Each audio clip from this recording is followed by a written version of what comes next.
Trump peut résoudre les problèmes d'immigration de l'Amérique. Le système entier est en panne.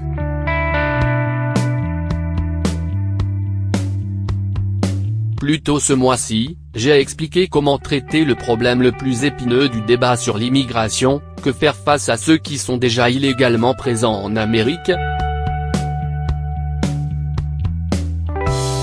C'est un début.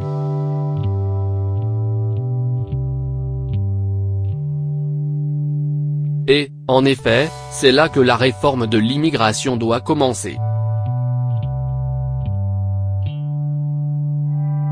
Mais ce n'est pas assez.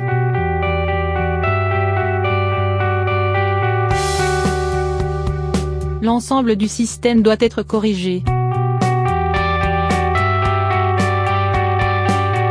Faire autrement, c'est comme avoir un cancer, une maladie cardiaque et une tumeur au cerveau. Et un médecin qui demande lequel vous voulez guérir. En supposant que vous vouliez vivre, vous voudriez que le médecin règle ces trois problèmes.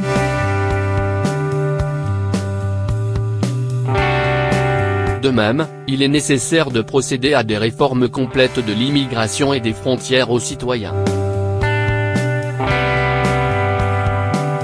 Le système actuel d'immigration légale est un domaine à corriger. Nous avons besoin d'un système qui ait du sens pour le XXIe siècle.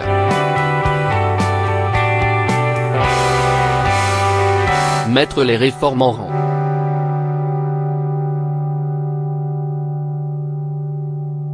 L'immigration est un problème avec de nombreuses pièces mobiles.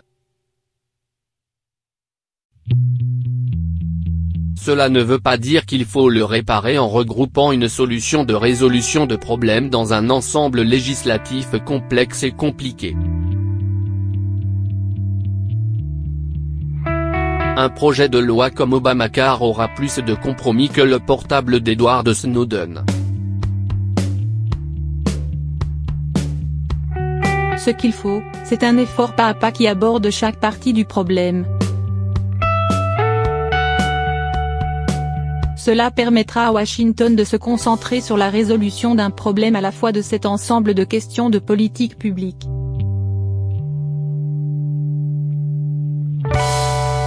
Il existe deux conditions préalables à la mise en œuvre d'une approche pièce par pièce. L'un est un mandat législatif.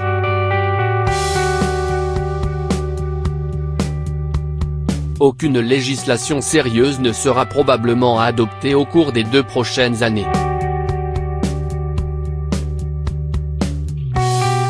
Washington est trop divisé et divise.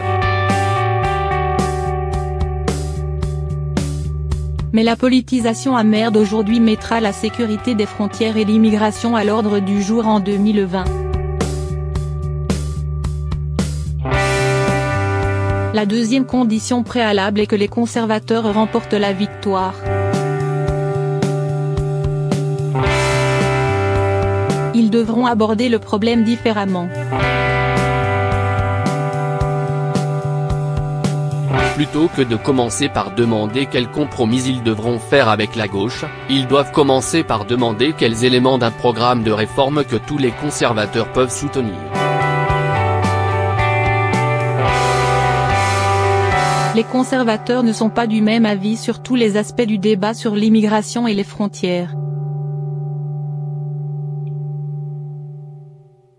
Il vaut la peine de passer un peu de temps d'ici aux élections pour assembler les éléments d'un programme de réforme conservateur, le dénominateur commun autour duquel les conservateurs se rallieront lorsque Washington prendra les réformes au sérieux.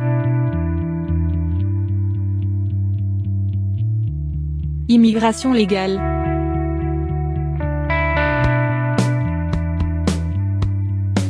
En 2021, les conservateurs pourraient avoir une occasion sans précédent de remodeler le système d'immigration légale en décidant qui peut venir ici et partager le privilège de rejoindre la grande communauté américaine. Bien que les conservateurs ne s'entendent peut-être pas à 100% sur tout ce qu'ils veulent, 99% d'entre eux sont d'accord sur les éléments clés d'un programme de réforme juridique, ce qui pourrait être un bon point de départ. Pour commencer, l'idéologie conservatrice ne repose sur aucune base autre chose que l'immigration favorable. Le fondement de l'immigration légale est inscrit dans la Constitution. En tant que présidente du patrimoine, Kekol James a récemment écrit. Depuis plus de 2 siècles, les États-Unis ont accueilli des millions de personnes des 4 coins du monde. Lors de la Convention constitutionnelle de 1787, James Madison a exprimé le souhait d'inviter parmi nous des étrangers de mérite et de principes républicains. L'Amérique était redevable à l'émigration pour son établissement et sa prospérité. Cette attitude ouverte et accueillante existe aujourd'hui, comme le prouve le fait que les États-Unis admettent légalement plus d'1 million d'étrangers par an, plus que tout autre pays.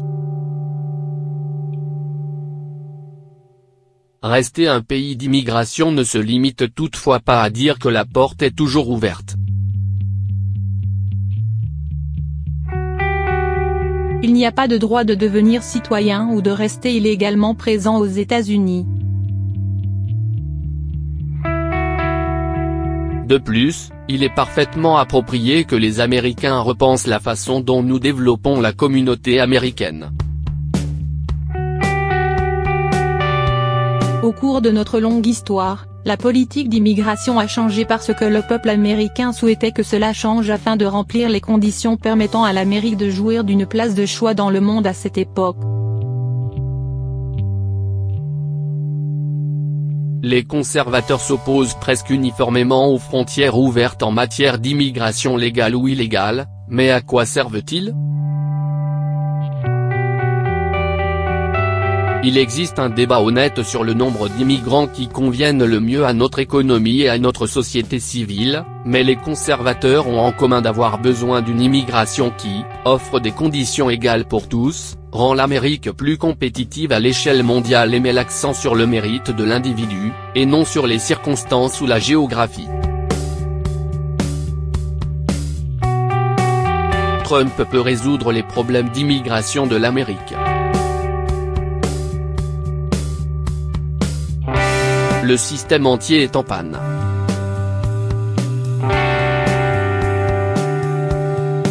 Plus tôt ce mois-ci, j'ai expliqué comment traiter le problème le plus épineux du débat sur l'immigration, que faire face à ceux qui sont déjà illégalement présents en Amérique.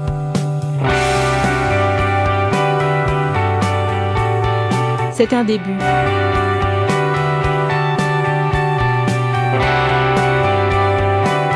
Et, en effet, c'est là que la réforme de l'immigration doit commencer.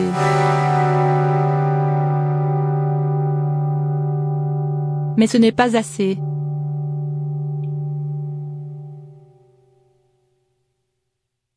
L'ensemble du système doit être corrigé. Faire autrement, c'est comme avoir un cancer, une maladie cardiaque et une tumeur au cerveau. Et un médecin qui demande lequel vous voulez guérir. En supposant que vous vouliez vivre, vous voudriez que le médecin règle ces 3 problèmes.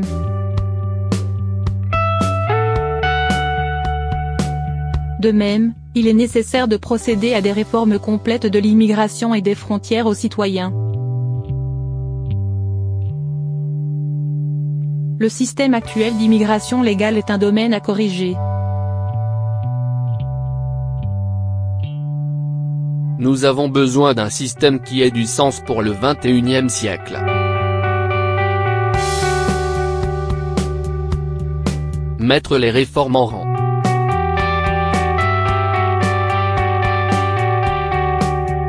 L'immigration est un problème avec de nombreuses pièces mobiles. Cela ne veut pas dire qu'il faut le réparer en regroupant une solution de résolution de problèmes dans un ensemble législatif complexe et compliqué. Un projet de loi comme Obamacare aura plus de compromis que le portable d'Edward Snowden. Ce qu'il faut, c'est un effort pas à pas qui aborde chaque partie du problème. Cela permettra à Washington de se concentrer sur la résolution d'un problème à la fois de cet ensemble de questions de politique publique. Il existe deux conditions préalables à la mise en œuvre d'une approche pièce par pièce. L'un est un mandat législatif.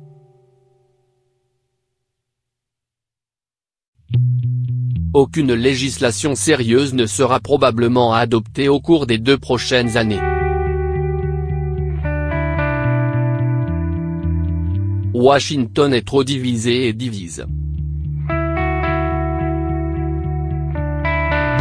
Mais la politisation amère d'aujourd'hui mettra la sécurité des frontières et l'immigration à l'ordre du jour en 2020. La deuxième condition préalable est que les conservateurs remportent la victoire. Ils devront aborder le problème différemment. Plutôt que de commencer par demander quels compromis ils devront faire avec la gauche, ils doivent commencer par demander quels éléments d'un programme de réforme que tous les conservateurs peuvent soutenir. Les conservateurs ne sont pas du même avis sur tous les aspects du débat sur l'immigration et les frontières. Il vaut la peine de passer un peu de temps d'ici aux élections pour rassembler les éléments d'un programme de réforme conservateur, le dénominateur commun autour duquel les conservateurs se rallieront lorsque Washington prendra les réformes au sérieux. Immigration légale.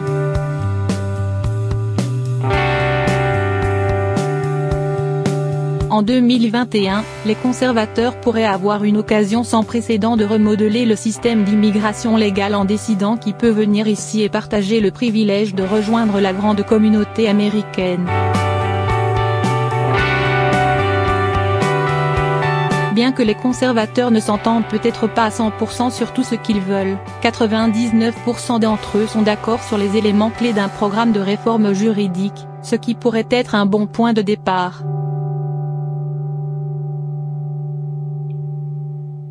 Pour commencer, l'idéologie conservatrice ne repose sur aucune base autre chose que l'immigration favorable. Le fondement de l'immigration légale est inscrit dans la Constitution. En tant que présidente du patrimoine, Kekol James a récemment écrit: Depuis plus de 2 siècles, les États-Unis ont accueilli des millions de personnes des 4 coins du monde. Lors de la Convention constitutionnelle de 1787, James Madison a exprimé le souhait d'inviter parmi nous des étrangers de mérite et de principes républicains. L'Amérique était redevable à l'émigration pour son établissement et sa prospérité. Cette attitude ouverte et accueillante existe aujourd'hui, comme le prouve le fait que les États-Unis admettent légalement plus d'1 million d'étrangers par an, plus que tout autre pays. Rester un pays d'immigration ne se limite toutefois pas à dire que la porte est toujours ouverte. Il n'y a pas de droit de devenir citoyen ou de rester illégalement présent aux États-Unis. De plus, il est parfaitement approprié que les Américains repensent la façon dont nous développons la communauté américaine. Au cours de notre longue histoire, La politique d'immigration a changé parce que le peuple américain souhaitait que cela change afin de remplir les conditions permettant à l'Amérique de jouir d'une place de choix dans le monde à cette époque. Les conservateurs s'opposent presque uniformément aux frontières ouvertes en matière d'immigration légale ou illégale, mais à quoi servent-ils ? Il existe un débat honnête sur le nombre d'immigrants qui conviennent le mieux à notre économie et à notre société civile, mais les conservateurs ont en commun d'avoir besoin d'une immigration qui offre des conditions égales pour tous, rend l'Amérique plus compétitive à l'échelle mondiale et met l'accent sur le mérite de l'individu, et non sur les circonstances ou la géographie.